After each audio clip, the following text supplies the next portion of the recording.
All right, let's talk about one of the biggest and kinda hidden threats to your digital assets, quantum computers. We're gonna break down the risk, explore the real solutions out there, and then, and this is the best part, give you a powerful framework to secure your crypto portfolio for the long haul. Let's dive in. That quote just cuts right to the heart of it, doesn't it? While the giants of the space are still debating what to do, some projects took a completely different path. They didn't wait around. From the very beginning, they were built on a foundation of quantum-resistant math, getting ready for a future that is, believe me, arriving way faster than a lot of people think.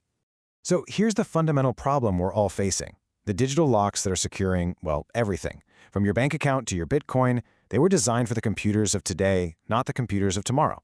And what that really means is that our current security standards, they basically have an expiration date stamped on them.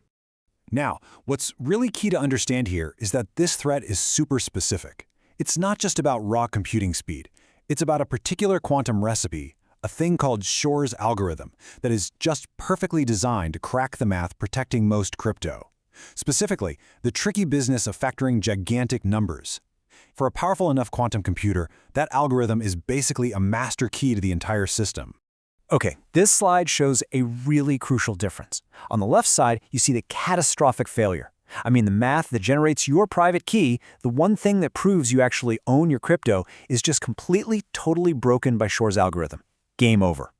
Now, on the right, you've got hashing, which is used to organize transactions into blocks. Another quantum trick, Grover's algorithm, can speed up attacks there, but it's not a complete break. We can deal with it. The existential threat, the real crisis, is all on the left.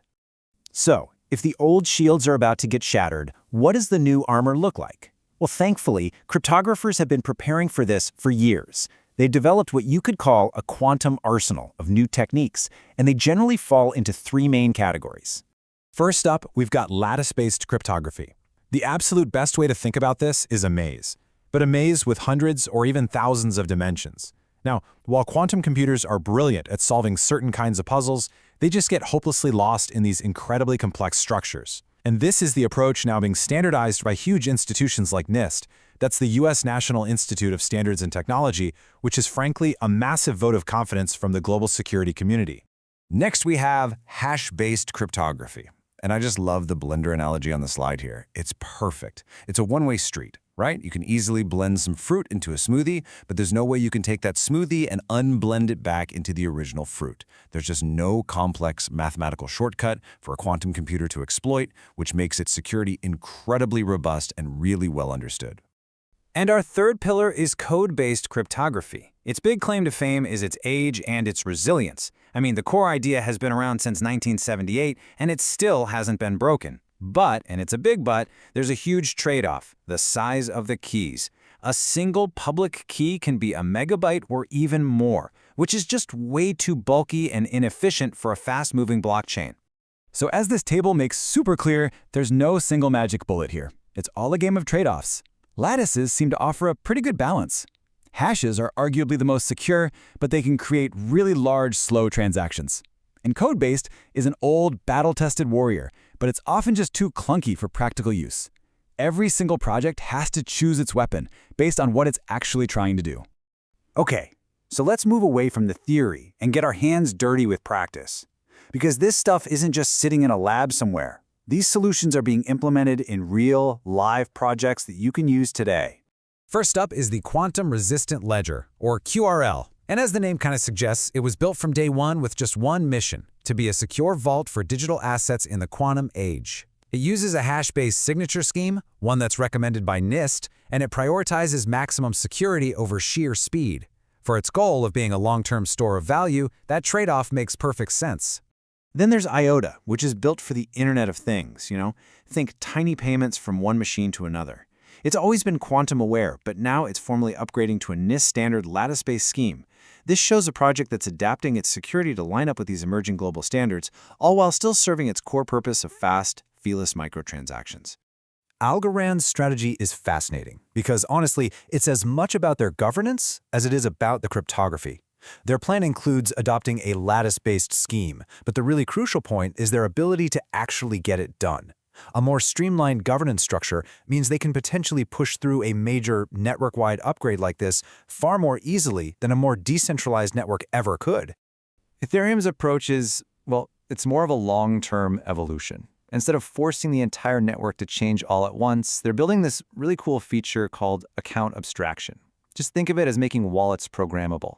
This will eventually allow you, the user, to choose your own security, letting you kind of plug in a quantum-resistant signature scheme just for your wallet. It's an incredibly flexible solution for sure, but also a very complex and gradual one. A quick but really important note on Monero.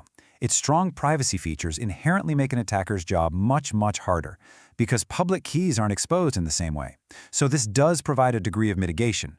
But, and it's crucial to understand this, it is not the same as having a signature scheme that is fundamentally unbreakable by quantum computers. It's a hurdle, not a fortress wall.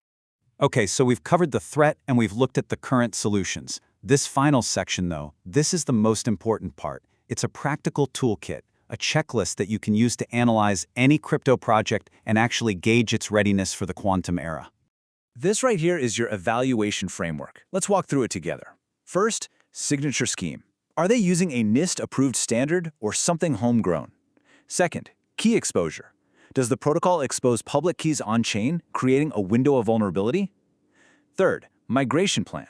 Is there a real, funded roadmap, or is it just vague promises about the future? Fourth, governance. Can the project's leadership actually pull off such a massive upgrade? Fifth, timeline.